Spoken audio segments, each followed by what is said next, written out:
रहा है और सो तो नहीं रहा है। आज मॉर्निंग में एक भेजा भी था फोटो मैंने। वो हो सकता है कुछ बच्चे ऐसे भी हों कि एक फोटो ऐसे लगा दिया है, जैसे मेरा फोटो लगा दिया मैंने ऐसा, और लंबे को लग रहा है अरे यार बच्चा पढ़ रहा है, और पता लगा उधर साइड में नीचे सो रहे हैं आराम से, दूसरे मोबाइल पे चैटिंग चल रही है, बोले तरुण सर बोर कर रहे हैं। क्वेश्चन नंबर 66, 66 तक हो चुका है, 67 से स्टार्ट करना है, और 67 गुड क्वेश्चन लिख लेना, एग्जाम में आया है 6 मार्क्स में।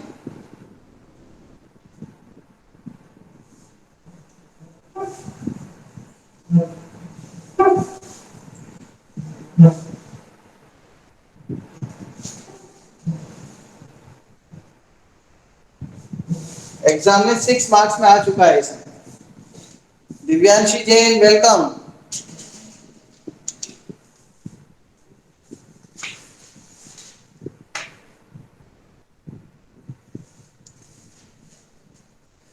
मैक्सिमम स्टूडेंट्स को मैंने ट्रिग्नोमेट्री की डीपीपी का सेट भेज दिया है, second assignment.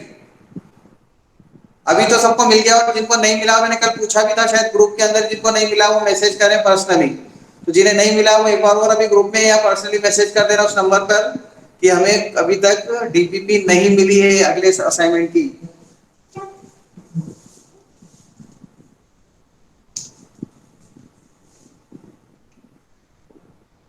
Ten theta, tan theta plus 60 plus tan theta, tan theta plus 60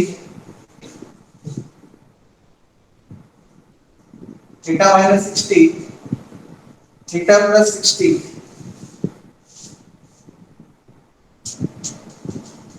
tan theta minus 60 equal to minus 3। ये प्रूव करना है। देखो आंसर, ये सब सॉल्व करने पे, इतना पूरा मसाला सॉल्व करने पे माइनस 3 लाके देना है। Ten theta plus 60 tan theta minus 60 plus tan theta plus 60 tan theta minus 60, या टेन थीटा के साथ प्लस में या टेन थीटा के साथ माइनस में, और दोनों का प्रोडक्ट है equal to minus 3। LHS, LHS से स्टार्ट करते हैं।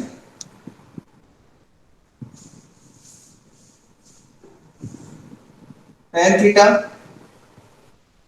Theta plus root 3 tan theta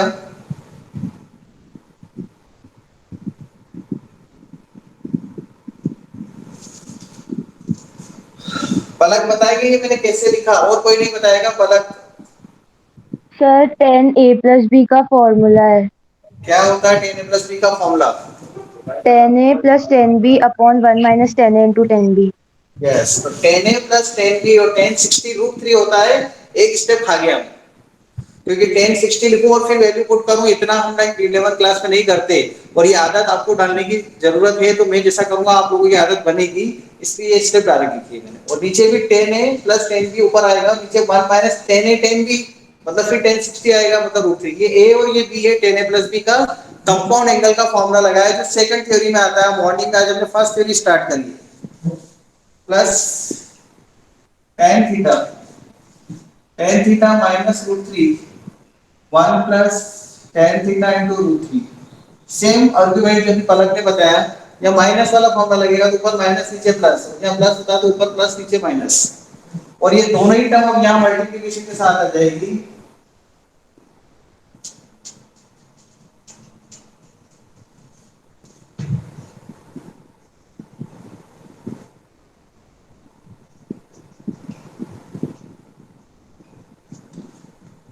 दोनों ही टर्म लिखती है मैंने मल्टीप्लिकेशन के साथ। आप खुद देखोगे और लगेगा कि सर इसके बाद अब जो भी वर्क आप करोगे ना, वो 10th क्लास का, 9th क्लास का, 8th क्लास का जो बेसिक अलजेब्रा वो करोगे। आगे सिर्फ लास्ट में जाकर कोई 11th क्लास का नॉलेज लगने वाला है। बाकी सब चीजें जो मैं करने जा रहा हूँ बेसिक मैथमेटिक्स से। मतलब एक स्टूडेंट को बोलेंगे तो इस स्टेप में क्या करता है, एलसीएम लेता, मैं भी वही करूंगा, एलसीएम लूंगा। तीनों का एक साथ एलसीएम ले सकते हैं। tan थीटा का मल्टीप्लाई इसमें हो जाएगा, tan square theta plus root 3 tan theta, और इसमें एलसीएम मल्टीप्लाई किसका होगा, one minus one plus root three tan theta, इसके साथ में इसका मल्टीप्लाई, इसके साथ में इसका, स्टेप को अपन बाद में लिखेंगे, अभी मैं इन दोनों का कर रहा हूँ, इसके साथ में इसका मल्टीप्लाई, इसके साथ में इसका मल्टीप्लाई, वही क्या बोलते हैं जिसको अपन बटरफ्लाई, और टेन का मल्टीप्लाई भी ब्रैकेट में कर दिया, one plus root three tan theta इधर आ जाएगा, plus tan square theta minus root three tan theta, इसका मल्टीप्लाई इसमें कर दिया है ना। डिस्ट्रीब्यूटिव प्रॉपर्टी लगाई है हमने, डिस्ट्रीब्यूटिव प्रॉपर्टी, डिस्ट्रीब्यूटिव प्रॉपर्टी लगा दी है, ये रसगुल्ला इन दोनों आदमियों को खाने को दे दिया, ये गुलाब जामुन इन दोनों आदमियों को खाने को दे दिया, बस डिस्ट्रीब्यूटिव, और उसमें इसका मल्टीप्लाई इधर हो गया, इसका मल्टीप्लाई इधर हो गया, इसलिए वो टर्म लिखिए one minus root three tan theta all upon one minus root three tan theta one plus root three tan theta. अभी इन दोनों टर्म को लिखा है प्लस, यहाँ पर तो a plus B A minus B का फॉर्मूला रखकर ये हो जाएगा tan square theta minus three, numerator देखो, और डिनोमिनेटर में हो जाएगा one minus three tan square theta, a minus B A plus B numerator और डिनोमिनेटर दोनों में लगा दिया, कोई 11th क्लास की स्टेप भी करी मैंने यहाँ पर। अब इसका इसके साथ मल्टीप्लाई करना ही पड़ेगा, टेन स्क्वायर थीटा, इसलिए सब थोड़ा बड़ा है, plus root three tan cube theta plus root three tan theta plus three tan square theta, इसको इसके साथ, इसको इसके साथ, इसको इसके साथ, इसको इसके साथ, डिस्ट्रीब्यूटिव प्रॉपर्टी लगाई है, 11th क्लास में आगे है, 7th से करते आ रहे डिस्ट्रीब्यूटिव प्रॉपर्टी, इसका इसमें मल्टीप्लाई, इसका इसके साथ, इसको इसके साथ,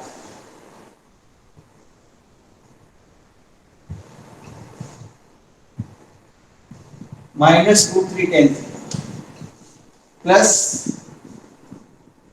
three tan square,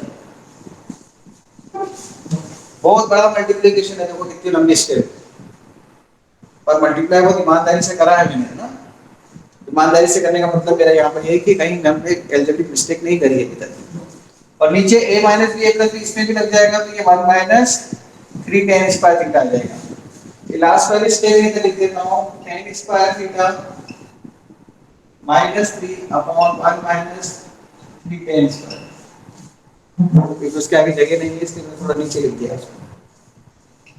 ten square theta एक बार दिख रहा है, फिर यहाँ पे तीन बार दिख रहा है, तो टोटल चार बार हो गया, फिर एक और बार दिख रहा है, पांच बार हो गया, फिर तीन बार और दिख रहा है, 8 टाइम्स, एक, चार, पांच, तीन, 8, और एक लास्ट वाला भी ले लेता हूँ, 9 टेन स्क्वायर थीटा, लास्ट वाला कौन सा, क्योंकि ये और ये एलसीएम मिलकर एक ही तो आएगा, इसलिए ये भी इसमें आ जाएगा, root three tan cube theta और minus root three tan cube theta cut जाएंगे, plus root three tan theta minus root three tan theta में कट जाएंगे, बचा क्या मेरे पास ऊपर, तो यहाँ से लेके वहां तक में क्या बचा, माइनस थ्री, ये देखो माइनस थ्री ये वाला, और डिनोमिनेटर में मेरे पास है one minus three tan square theta, इसके बाद वाली स्टेप को मैं ऐसे लिख सकता हूं, माइनस थ्री कॉमन लेकर one minus three tan square theta, और डिनोमिनेटर में भी one minus three tan square, ये टर्म कट गई और माइनस थ्री आंसर आ गया, है ना इसी सम, दिखने में तो बहुत अजीब सा लग रहा है, कितना अजीब सा, सबसे इंपॉर्टेंट स्टेप थी ये वाली, ये मल्टीप्लाई जो करा ना हमने, ये तो सब फॉर्मूला लगा देंगे, पर ये मल्टीप्लाई करने में अगर गलती कर दी ना आपने, बस गया, ये वाली स्टेप मल्टीप्लाई जो करा है ना, ब्रैकेट खोलने वाला, सर यस, सर वो उधर 8 10 स्क्वायर थीटा आएगा ना।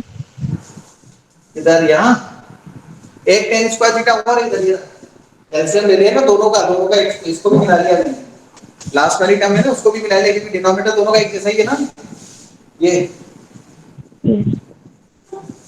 नहीं आया? आ गया सर। आ गया समझ में? Yes sir. ओके, स्क्रीनशॉट ले लें।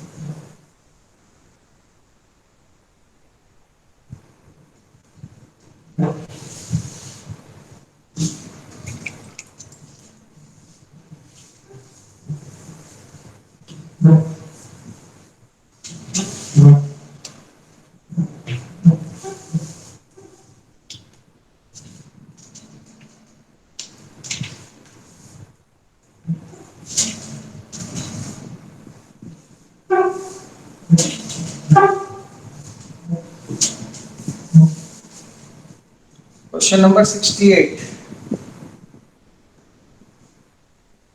Prove that 16 cos pi by 15, 2 pi by 15, cos 4 pi by 15, cos 8 pi by 15, cos 14 pi by 15 equal to 1.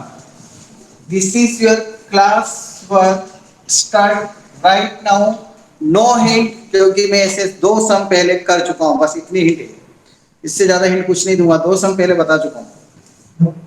LHS 16 cos 2 pi by 15, cos 4 pi by 15, cos 8 pi by 15, cos pi minus pi by 15। क्या बुराई है इसको ऐसा लिखूं तो?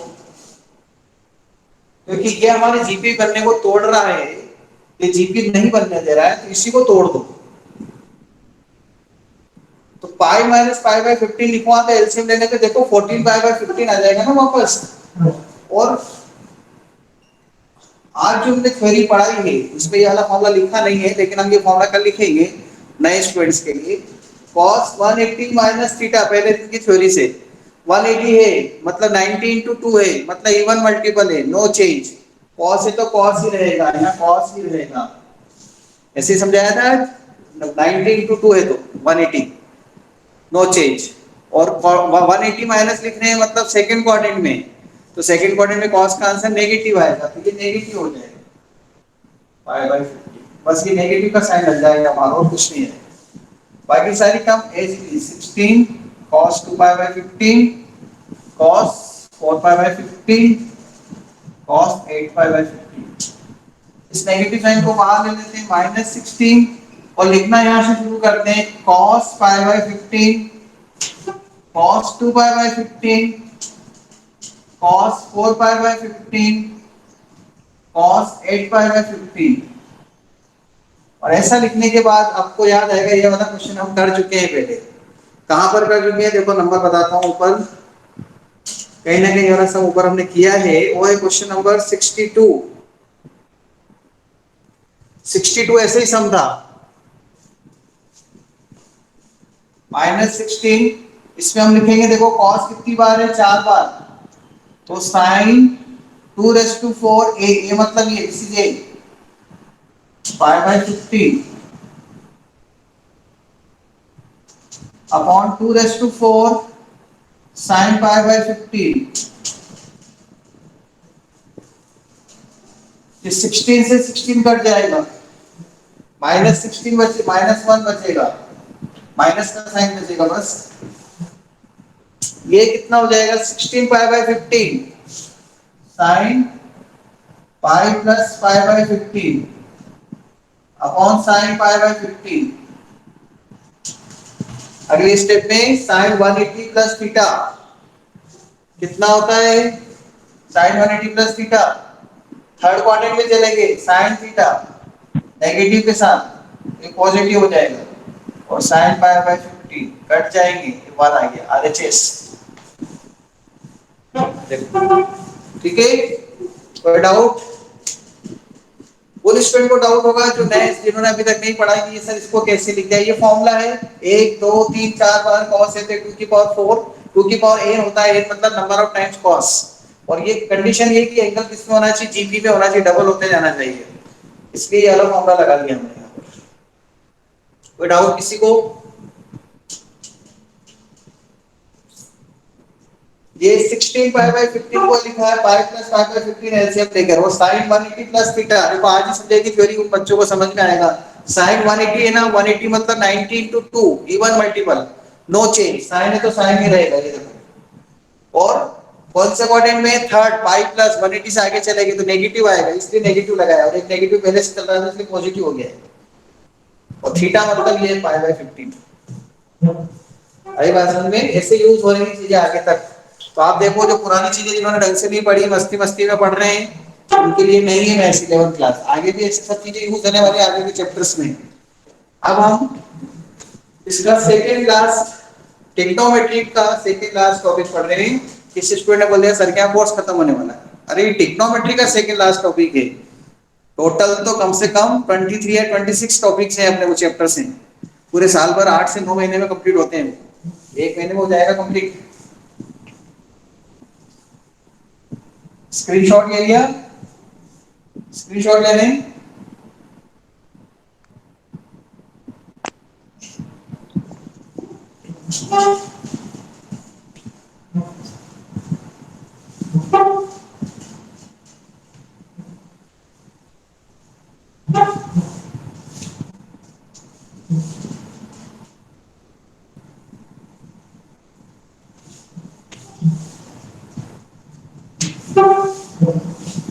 Doubt? Next topic हम पढ़ने जा रहे हैं trigonometric equation.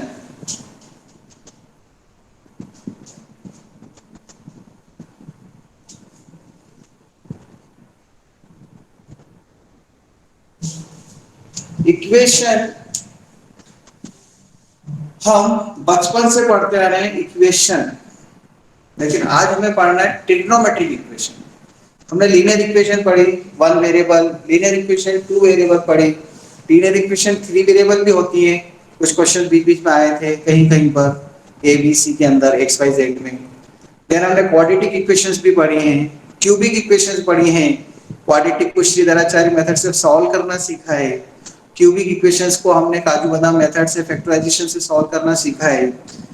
All these are algebraic equations. ये एक्स और वाई का जहाँ यूज होता है और प्लस माइनस के कनेक्शन से वो कनेक्टेड होती है टर्म, उन सबको हम इक्वेशंस इक्वल टू के साइन के साथ हो, पॉलिनोमियल्स इक्वेशन बन जाता है जब इक्वल टू जीरो लिख दिया हो राइट साइड के साथ। तो ये सब क्या होते हैं, एल्जेब्रिक इक्वेशंस। हमें पढ़ना है ट्रिग्नोमेट्रिक इक्वेशन, जैसा कि नाम है ट्रिग्नोमेट्रिक इक्वेशन, इसका मतलब इसमें trigonometric ratios, trigonometric functions, circular functions का इन्वॉल्वमेंट होना जरूरी है। अब ट्रिग्नोमेट्रिक फंक्शंस और इनका इन्वॉल्वमेंट होना जरूरी, मतलब उनको sine cos sec cosec cot कुछ भी मिल सकता है। अब इन्हें सॉल्व कैसे करें? देखिए सबसे पहली बात बिल्कुल एकदम दिमाग में बैठा लेना आज के बाद कि अगर हमारे पास ट्रिग्नोमेट्रिक इक्वेशन का क्वेश्चन आया तो उसके आंसर इनफाइनाइट होते हैं, खूब सारे आंसर होते, खत्म ही नहीं होते जब तक कि वो रिस्ट्रिक्टेड नहीं कर दिया हो। रिस्ट्रिक्टेड कर देंगे तो फिर हम उसको फाइनाइट कर पाएंगे, मतलब एक पर्टिकुलर रेंज में गा पाएंगे, अदरवाइज इनफाइनाइट आंसर होते हैं। वाई सो? ऐसा क्यों क्यों बोल रहे हो सर ऐसा? क्योंकि मैंने आपको आज मॉर्निंग में भी थ्योरी में स्टार्ट में बताया पढ़ाया तो बोला था कि ये जो वैल्यूज हैं 1/2 1/√2 √3/2 जो आप 9th 10th क्लास में पढ़ कर आए थे वही वैल्यूज वापस आ रही हैं, पर कभी प्लस माइनस के साथ कभी माइनस के साथ, लेकिन वैल्यूज वही आ रही है। साइन 30 देखा था अपने, साइन 135 देखा था, कॉस 120 सुबह फाइंड किया मॉर्निंग में, आपको सबसे पहले बताया आज मॉर्निंग में 1 cos 120 -1/2 आया था, है ना। वो पिछले साल हमने पढ़ा था cos sin 30 1/2, cos 60 भी 1/2 पढ़ा था ये। तो ये सब वैल्यूज जो है 1/2 1/2 √3/2 ये सारी वैल्यूज वापस हमने ऑब्जर्व करी कुछ स्पेशल एंगल्स के साथ में आगे भी कि वही आ रही थी, बस प्लस माइनस का डिफरेंस हो रहा था कहीं कहीं। इसका मतलब ये हुआ कि जो वैल्यूज हैं sin cos tan की वो रिपीट होती, वैल्यूज रिपीट होना शुरू कर देती हैं, एज इट इज आना शुरू कर देती हैं, और वो ऑब्जर्वेशन में अभी आएंगे आपको कैसे कब शुरू हो जाती है, आप अभी ऑब्जर्व करेंगे उन चीजों को। तो फाइनली मैं ये कहना चाहता हूँ कि ट्रिग्नोमेट्रिक इक्वेशंस के जो आंसर्स होते हैं वो इनफाइनाइट इसलिए होते हैं क्योंकि ट्रिग्नोमेट्रिक इक्वेशन पीरियोडिक फंक्शंस होते हैं। ये फंक्शन वर्ड इसलिए दिक्कत देगा तुमको थोड़े दिनों तक, जब तक हम फंक्शन एक चैप्टर नहीं पढ़ेंगे। पर मैं यहाँ पीरियोडिक फंक्शन का मतलब सिर्फ ऐसा समझाऊंगा कि ट्रिग्नोमेट्रिक जो फंक्शन है, जो ट्रिग्नोमेट्रिक रेशियोज हैं, उनकी वैल्यूज रिपीट होती है। थोड़ी सी देर के लिए अगर मैं आप इस क्लास के अंदर एक बच्चे से पूछूं कि बताओ साइन 150 की वैल्यू कितनी होती है, कोई भी एक स्टूडेंट बताओ साइन 150 डिग्री, साइन 150 डिग्री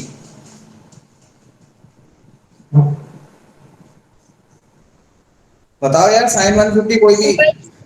1/2। हाँ, 1/2। 1/2। Very good, okay very good, sine 150 1/2। ऐसा तो नहीं है आप टाइप वाइप करके कहीं से गूगल गूगल से सर्च करते हैं, वो मुझे पता नहीं लगता है ना। तो sine Yes, sir. 150 1/2, very good. Sine 150 1/2 और साइन 30 1/2। 1/2। 1/2. 30 भी 1/2 आ रहा है, 150 भी 1/2 आ रहा है, तो वैल्यूज रिपीट हो रही है कि नहीं, अभी ये कंफर्म हो गया यस है ना। सर। तो इसका ये मतलब हुआ कि ट्रिग्नोमेट्रिक रेशियोज की जो वैल्यूज रिपीट होती है, और जो चीजें रिपीट होती है ना जिन फंक्शन में, उनको पीरियोडिक फंक्शन के नाम से जाना जाता है। अगर आपने पता हो तो केमिस्ट्री में पीरियोडिक टेबल पढ़ी है, वो एटॉमिक नंबर के साथ में पीरियोडिक होती है, मतलब वो रिपीट होना शुरू कर देते हैं, ऐसा पढ़ा हुआ केमिस्ट्री में, फिजिक्स लास्ट ईयर केमिस्ट्री में, पीरियोडिक मेंडलीफ पीरियोडिक टेबल, है ना। तो वो उसमें एक कंसेप्ट यही है, पीरियोडिक टेबल का वर्ड क्यों यूज हुआ है उसके अंदर, कि वो पीरियोडिक फंक्शंस होते हैं, वो रिपीट होते हैं कुछ पर्टिकुलर। उतना नॉलेज केमिस्ट्री का नहीं है मेरे पास, इसलिए मैं उसको नहीं समझाऊंगा यहाँ पर। मैं मैथ्स के बारे में वर्ड्स के मीनिंग के से कोरिलेट करके समझाने की कोशिश कर रहा हूँ। Is it okay? तो ट्रिग्नोमेट्रिक इक्वेशंस क्या होती हैं? एक ऐसी इक्वेशन जिसमें ट्रिग्नोमेट्रिक रेशियोज का इन्वॉल्वमेंट हो, उससे हम ट्रिग्नोमेट्रिक इक्वेशंस बोलेंगे। फिर उसका सॉल्यूशन कैसे फाइंड करना है वो एक आगे की बात है, वो तरीका मैं समझा रहा हूँ। तो पहले तो हम डेफिनेशन लिखते हैं, प्लीज राइट डेफिनेशन, क्योंकि वो मैं बोर्ड पे नहीं लिखूंगा, वो नोट ही करते हैं हर साल स्टूडेंट। अगर अभी सामने बैठे होते तो आपको मैं लिखवाता और आप नोट करते। अभी भी सामने ही बैठे हुए हैं, किसी भी एक स्टूडेंट से बोलूंगा चलो वापस ऐसी कैसी लाइन पढ़ के बताओ, क्योंकि हो सकता है कुछ हाँ सर लिख लिया हमने तो, और पता लगा आराम से ऐसे बैठे हुए थे, तो अभी पकड़ में आ जाएगा वो स्टूडेंट ने लिखा है कि नहीं। मैं बोल रहा हूँ, और जैसा मैं बोल रहा हूँ वैसा का वैसे ही आपको बोलना पड़ेगा वापस, किसी भी स्टूडेंट से पूछ सकते हो। An equation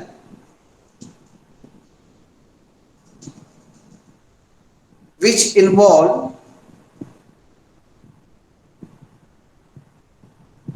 trigonometric ratios, Sir, please repeat. an equation which involve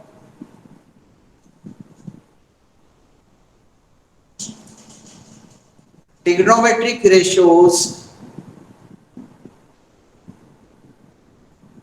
of an unknown angle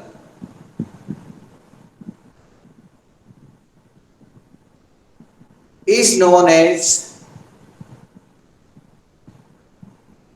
trigonometric equation.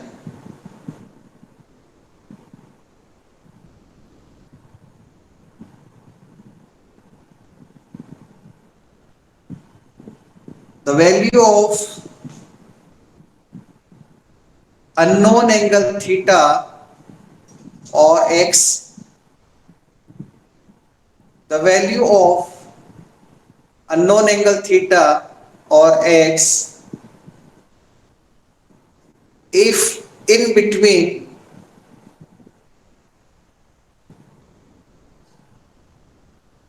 0 degree to 2 pi, Sir, please repeat. if the value of unknown angle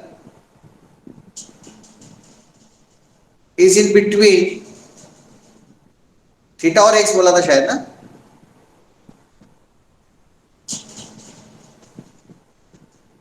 if the value of an unknown angle unknown angle, क्या बोला था मैंने, theta और x बोला था क्या? Angle theta or x. Yes sir. Yes, sir. Angle theta और x is in between 0 and 2 पाई, 0 और 2 पाई के बीच में, 2 पाई मतलब 360, then it is known as principal, PRINCIPL, principal solution of trigonometric equation, and the solution in which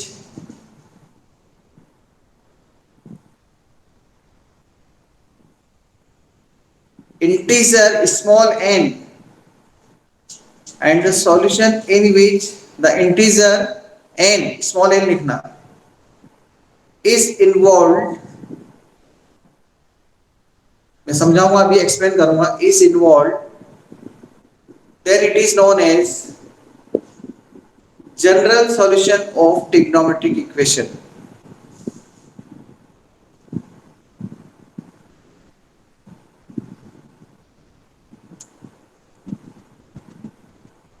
सुने ध्यान से, मैंने आपको ट्रिग्नोमेट्रिक इक्वेशन की डेफिनेशन लिखा है, उसमें ये लिखा है कि एक ऐसी इक्वेशन जिसमें ट्रिग्नोमेट्रिक रेशियोज इन्वॉल्व हो, सेक कोसेक कॉट कुछ भी हो सकता है, साइन कॉस टेन, अगर ये दिखते हैं विद अननोन एंगल के साथ, ऐसा नहीं साइन 34 कॉस 40 ऐसा लिखा हुआ प्लस माइनस, ऐसा नहीं होना चाहिए, क्योंकि इक्वेशन है तो प्लस माइनस के साइन लगे होंगे, कॉम्बिनेशंस ऑफ वेरिएबल्स होता है ना, तो इसलिए इसमें वेरिएबल्स होंगे, वेरिएबल की जगह साइन और कॉस होंगे, और उनके साथ साइन वेरिएबल के साथ में, मतलब साइन और कॉस के साथ में अननोन एंगल वेरिएबल्स का काम करेंगे, तो थीटा हमारे लिए एक अननोन एंगल है, तो sine cos tan sec cosec cot के साथ में 30 45 60 90 ये नहीं लिखोगे, ये तो हमें फाइंड करने आंसर में एक्स लिखा होगा या थीटा लिखा होगा, 2 थीटा 3 थीटा या 5 ऐसे जनरली लिखे होंगे, इसलिए वो इक्वेशंस ट्रिग्नोमेट्रिक इक्वेशंस हो जाएगी।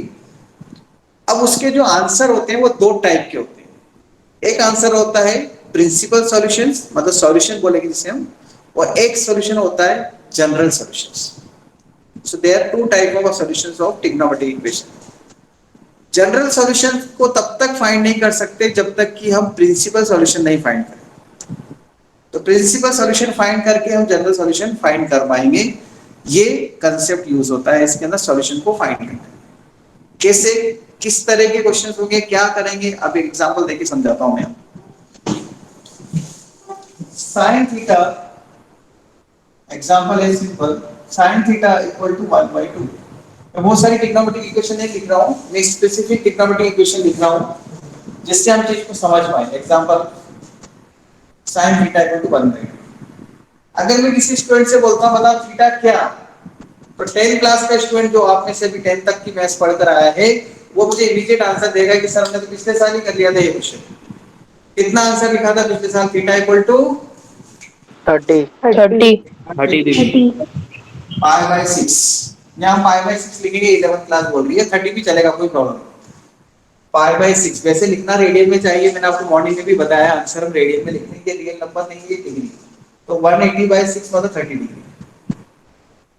लेकिन ये आंसर एक अकेला ही लिखा है आपने, ऐसे और भी आंसर हो सकते हैं जो 1/2 देंगे। थोड़ी देर पहले भी आपने बोला था कि सर थीटा 150 भी हो सकता है, 7π/6, 5π/6,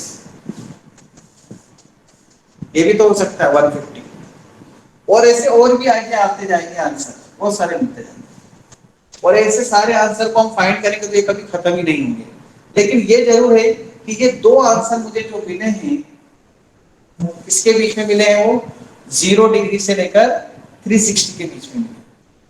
ये दो आंसर मेरे पास प्रिंसिपल सॉल्यूशन का काम करते हैं, और इसके आगे और भी आंसर्स है, लेकिन उनको फाइंड करने ही जाएंगे तो हमको बहुत टाइम लगेगा और वो कभी खत्म ही नहीं होंगे, तो उनके लिए कोई एक जनरल वे बताना पड़ेगा ना, और इसलिए उनका नाम क्या हो जाता है, जनरल सॉल्यूशंस। उसके अंदर हमारे पास एन का यूज करेंगे, एन का मतलब वही नंबर ऑफ रोटेशंस होंगे, कितने राउंड लगाते जा रहे हैं तो एंगल्स बढ़ते जाएंगे ना, उस आपको अलाइड एंगल की थ्योरी में मैंने समझाया। तो ये थीटा हमारे पास दो एंगल जब आते हैं, इन दो एंगल में से हम एक जो छोटा एंगल है उसका यूज करके हम जनरल सॉल्यूशंस फाइंड करेंगे। तो हमारे पास ये जो आंसर है ये principal solutions, yes, principal solutions find करना इजी होता है और वो करना ही पड़ेगा आपको सोचकर। और उसकी हेल्प से फिर हम जनरल सॉल्यूशन फाइंड करेंगे और जनरल सॉल्यूशंस के लिए हम फॉर्मूला बनाएंगे। हर केस के लिए फॉर्मूला अलग अलग बनेगा। तो क्या 6 फॉर्मूले बनाएंगे? नहीं, हम साइन कोस टेन के बनाएंगे। सेक कोसेक कॉट की प्रॉब्लम अगर आएगी तो हम उसको किस में चेंज कर देंगे? साइन कॉस और टेन। मतलब कोसेक की प्रॉब्लम सेक साइन में चली जाएगी, सेक की प्रॉब्लम कॉस में चली जाएगी, कॉट की प्रॉब्लम को टेन में लेके चले जाएंगे और उसके फॉर्मूला लगा। तो कुछ स्पेशल फॉर्मूले मैं उसके लिए बना के दे रहा हूँ, लिख कर दे रहा हूँ, उनके प्रूफ नहीं करेंगे, विदाउट प्रूफिंग समझ सकते हैं कि ऐसा क्यों किया, उन फॉर्मूलों को ऐसा क्यों बनाया। ठीक है, अगर मेरे पास sine theta equal to sine alpha हो, first formula, formula number 1, if, तो थीटा इक्वल टू क्या आएगा ये सोचना है। कि थीटा की जगह क्या पुट करें कि ये नंबर आ जाएगी, अल्फा अपना ये है, दिस इज अल्फा, इस वाला एग्जांपल अल्फा। जैसे ये 1/2 लिखा है ना, तो 1/2 के लिए आपको एक एंगल सोचना पड़ेगा। छोटा एंगल जो सबसे पहले आता है 1/2 देता है, तो वो कितना मिलेगा? 30 डिग्री। जो वो 30 डिग्री सोचा है ना, वो ये अल्फा है। ठीक है, जो आपने सोचा 30 डिग्री वो अल्फा है। तो ये साइन 30 डिग्री लिख रखा है हमने, लेकिन मुझे इस साइन 30 डिग्री से वो सभी थीटा फाइंड करने, और भी तो थीटा है ना, वो यहाँ से मिलेंगे। तो उसका तरीका ये होता है, theta equal to n pi plus minus 1 की पावर n अल्फा। क्या लिख दिया सर, अजीब अजीब सा लग रहा है आपको, लेकिन समझ में आएगा। देखो कैसे, n का मतलब मैंने अभी आपको बताया, n belongs to z, positive integer नहीं, नेगेटिव भी हो सकता है, इसलिए z। अब z का मतलब तो सबको पता है, z मतलब z 0 plus minus 1 plus minus 2 plus minus 3 होता है इंटीजर्स। अगर थोड़ी सी देर के लिए हम 0 ही रखते हैं, यहाँ पर देखो 0 रखो, तो ये क्या हो जाएगा? पूरी टर्म 0 हो जाएगी, यहाँ पर भी 0 हो जाएगा, n की प्लस में 0 पुट कर देंगे। यहाँ n pi plus minus 1 alpha, यहाँ पर 0 पुट कर देते, ये टर्म 0 हो जाएगी, ये टर्म भी 0 हो जाएगी। क्या कोई बताएगा? No, sir. Anything raised to the power 0 is 1. Yes, तो ये 1 होगा तो यहाँ अल्फा बचेगा कि नहीं? अल्फा बचेगा बस, Yes, और sir. ये 0 हो जाएगा। अल्फा बचेगा मतलब आपके पास क्या आ जाएगा? अभी यहाँ पर अल्फा कितना था? 30 डिग्री। तो थीटा इक्वल टू कितना आ गया? 30 डिग्री आ गया कि नहीं? देखो first answer, theta equal to alpha हो गया फर्स्ट केस में। फिर n इक्वल टू, चलो अपन 1 पुट करते हैं। देखो 1 पुट करें, अभी ना इसको मैं पुट करके सॉल्व करके नहीं दिखाऊंगा, दिखाऊं क्या? 1 पुट करा लेते, पाई माइनस अल्फा। अल्फा मतलब मैंने कितना लिया है? पाई बाय 6 ये क्या है ना अल्फा। अल्फा में लिख रहा हूं यहाँ समझाने के लिए, इस पर्टिकुलर केस के बारे में बात कर रहे हैं। इसमें कितना आएगा देखो सॉल्व करेंगे तो, n इक्वल टू 1 रखने पर 5 by 6. 5/6 आ गया ये आंसर। देखो दूसरा वाला भी आ गया।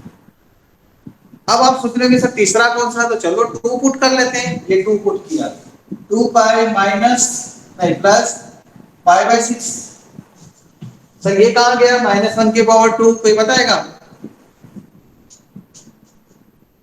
सर इवन पावर होने पे नेगेटिव. इवन पावर है तो 1 हो जाएगा। हाँ, हाँ,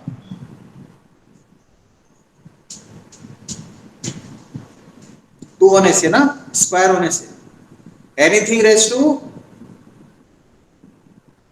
0। Even even power is positive. Yes, even power is positive, तो ये कितना हो गया? प्लस।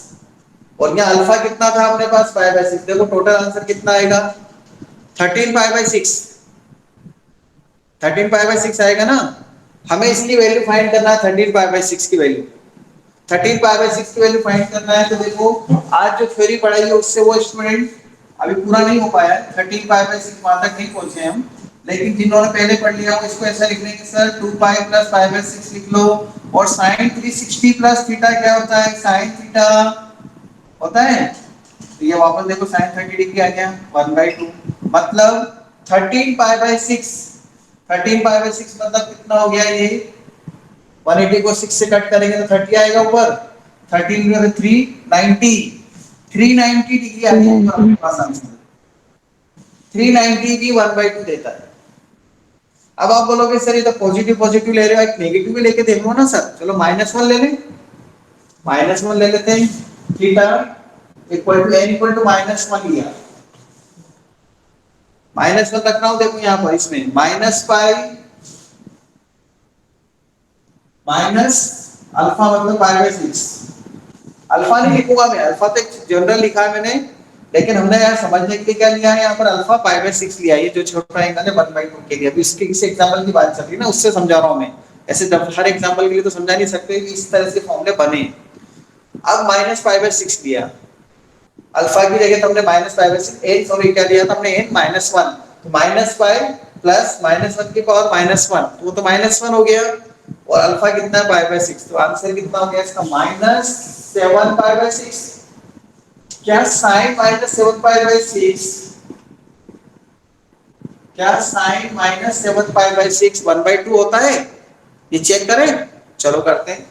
माइनस बाहर, कहां से बाहर हो गया माइनस, ये वो बच्चे मत पूछना जो अभी 2-3 दिन से मेरे पास पढ़ने आए हैं, लेकिन जो पुराने बच्चे हैं जो पढ़ रहे हैं उन्हें पता है कि माइनस बाहर हो जाता है साइन में, ठीक है। और ये 7 π/6 मतलब कितना हो गया, 6 3 18 माइनस साइन 210 डिग्री। 210 डिग्री को मैं कैसे लिख लूंगा, माइनस साइन 180 प्लस 30 मतलब माइनस 1/2 आ गया देखो। मतलब इस फॉर्मूले से जब sin theta equal to sin alpha हो, जबकि अल्फा हम एक पॉजिटिव एंगल देंगे जो 0 से बड़ा होगा, तो अल्फा द ग्रेटर देन 0, और वो कहां से लिया जाएगा, पॉजिटिव एंगल कहां से लेना है, 0 से लेकर 360 के बीच में, 0 से ग्रेटर और 2 पाई से छोटा, ये अल्फा हम सबट्रैक्ट करेंगे। मतलब इन फर्स्ट पार्ट, लेकिन उसमें भी फर्स्ट वाला दो मिल रहे हैं ना, 5/6 भी मिल रहा था, लेकिन उसमें छोटा कौन सा है, π/6, वो यूज करेंगे हम अल्फा, इसमें पुट कर देंगे और answer, this is the general solution.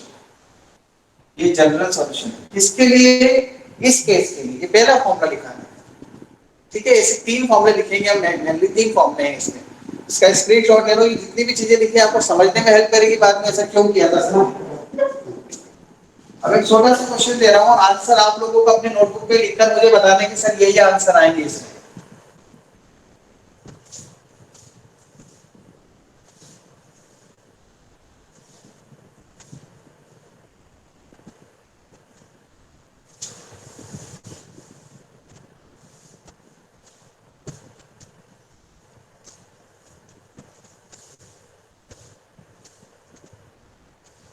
sin theta equal to